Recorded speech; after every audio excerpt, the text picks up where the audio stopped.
অনেকেই ফেসবুকে লেখালেখি করতেছে যে শেখ হাসিনা বেঁচে নাই, ও মারা গেছে। বেঁচে যদি থাকতো দেখা তো দিত, হয়তো বা এই প্রযুক্তি ব্যবহার করে ওর কথা রেকর্ড করে নিয়ে ওটা প্রচার করা হচ্ছে। আজকে পুরো দেশের তার নেতা কর্মীরা হতাশ যে 2 বছর পরে ম্যাডামকে আপাকে দেখতে চাইলাম, তাও দেখা দিল না। আজকে এই দৃশ্য দেখার পরে অনেকেই ফেসবুকে লেখালেখি করতেছে যে শেখ হাসিনা বেঁচে নাই, ও মারা গেছে। বেঁচে যদি থাকতো দেখা তো দিত, হয়তো বা এই প্রযুক্তি ব্যবহার করে ওর কথা রেকর্ড করে নিয়ে ওটা প্রচার করা হচ্ছে। স্বৈরাচার হাসিনা ভারতে পালিয়ে গেলেন, ওখান থেকে উকি ঝুঁকি দিচ্ছেন ডিসেম্বরে তিনি বাংলাদেশে ফিরবেন। টেলিভিশনে খবর দেখতেছেন না যে এই বছরের ডিসেম্বরে নাকি ভারত থেকে তিনি বাংলাদেশে আসবেন।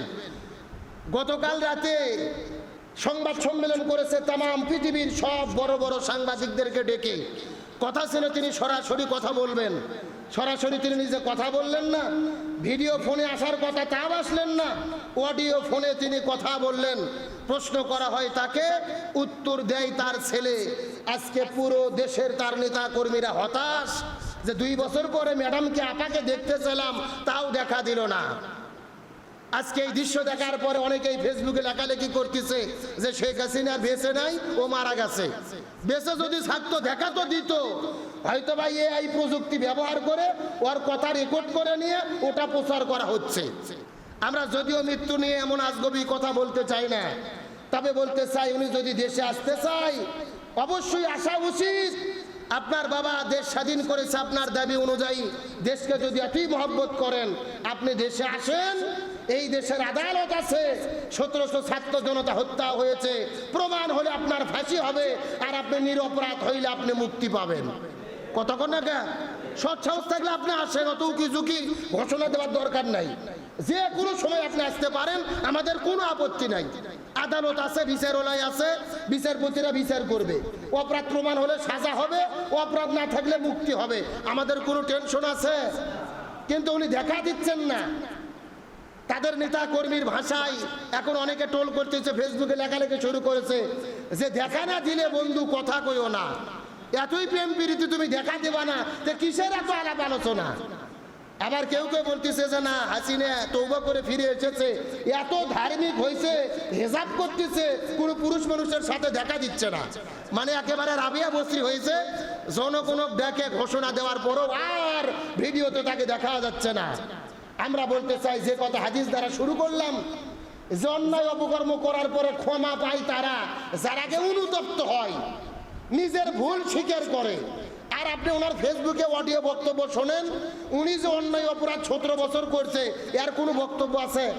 শুধু বলা হচ্ছে পুলিশ মারা হয়েছে, ডক্টর ইউনূস চোর, ডাকাত, বাটপার, তারেক রহমান কুলঙ্গার সন্তান, এ করেছে তা করেছে, বর্তমান সরকার অবৈধ, ডক্টর ইউনূস অবৈধ, মানে সবাই অবৈধ, উনি একমাত্র নির্ভেজাল বৈধ।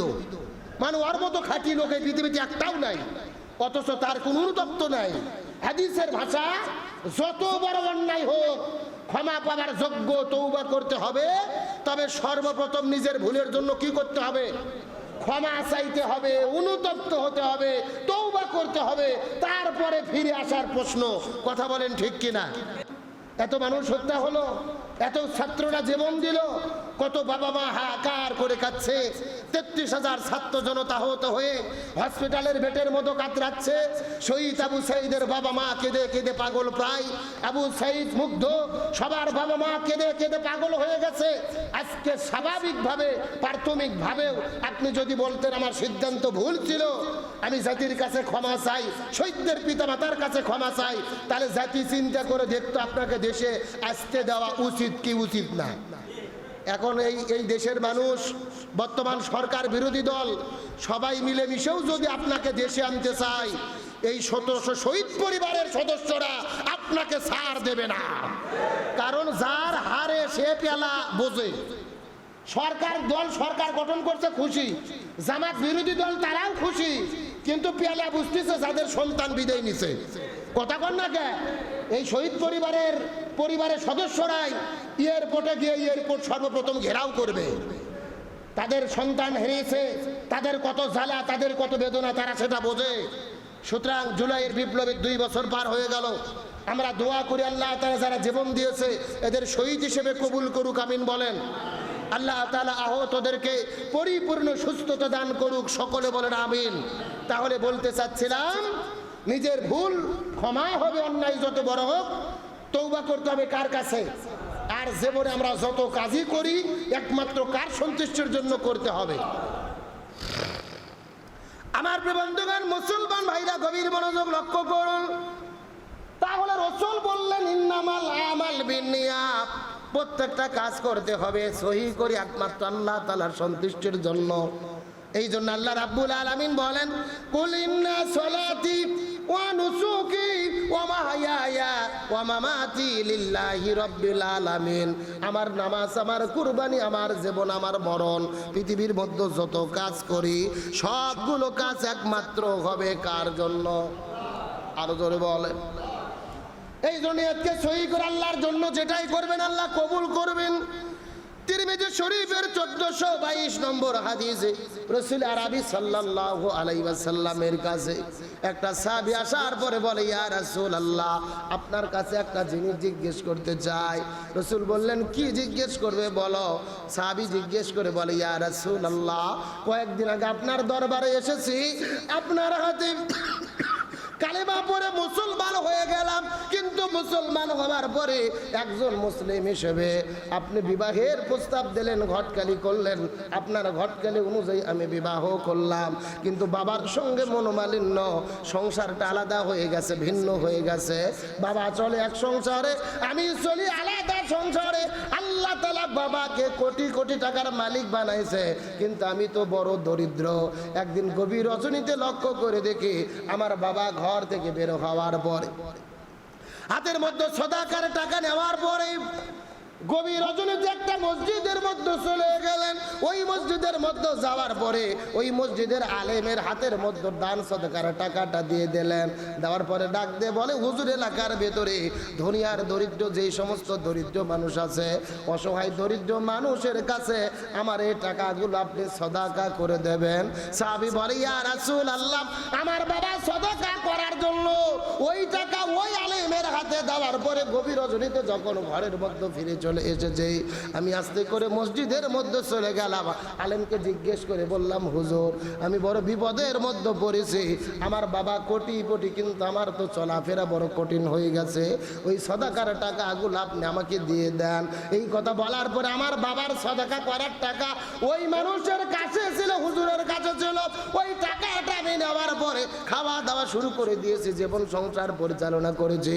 কিন্তু কিছুদিন পরে আমার বাবার কাছে যখন সংবাদ চলে গেল আমার বাবার সদাকার টাকা আমি গ্রহণ করেছি, আপনার কাছে ফতোয়া জিজ্ঞেস করতে চাই, বাবা কি সন্তানকে সদাকা করতে পারবে নাকি? রাসূল ডাকতে বলে, এ সাহাবী, মনোযোগ দিয়ে শোনো, কোন বাবা তার সন্তানকে যাকাত ফিতরার টাকা দিতে পারবে না। যাকাতের টাকা বাবা তার সন্তানকে দিতে পারবে না, ফিতরার টাকা বাবা তার সন্তানকে দিতে পারবে না। কিন্তু যদি বাবা এবং সন্তানের সংসার ভিন্ন ভিন্ন হয়, বাবার টাকা থাকে, সন্তানের যদি টাকা না থাকে, সদাকার টাকা অর্থাৎ নফল দানের বিষয়টা সন্তানকে দিতে পারবে, সদাকার টাকাটা সন্তানকে দিতে পারবে। সাহাবী জিজ্ঞেস করে বলে, ইয়া রাসূলুল্লাহ, এখন এই টাকাটা আমি কি খাবো নাকি আমার বাবার কাছে ফেরত দেব জানতে চাই। রাসূল ডাকতে বললেন, জেনে নাও, তোমার বাবা সদাকা করার জন্য এই টাকাটা বাড়ি থেকে বের করে যখন ওই হুজুরের হাতে দিয়েছিলেন দান করার জন্য, সদাকা করার জন্য, আল্লাহ তোমার বাবার নিয়তকে কবুল করেছে। সদাকার টাকা যখনই হুজুরের হাতে দিয়েছিল, আল্লাহ তাআলা তোমার বাবার সদাকাকে কবুল করে নিয়েছে। যখনই দান করেছে নিয়ত সহি হওয়ার কারণে আল্লাহ তার সদাকাকে কবুল করে নিয়েছে। এখন তুমি সন্তান হিসেবে সদাকার টাকা খাও, এতে কোনো সমস্যা নাই। জোরে বলেন সুবহানাল্লাহ। তোমার বাবা যখনই সদাকা করার নিয়ত করেছে, ওই হুজুরের হাতে দিয়েছে, নিয়ত সহি থাকার কারণে সদাকা কে কবুল করেছে? সুতরাং বাবার, তোমার বাবার যে সওয়াব পাওয়ার কথা, ওটা তো তোমার বাবা অলরেডি পাইয়া গেছে। সুবহানাল্লাহ।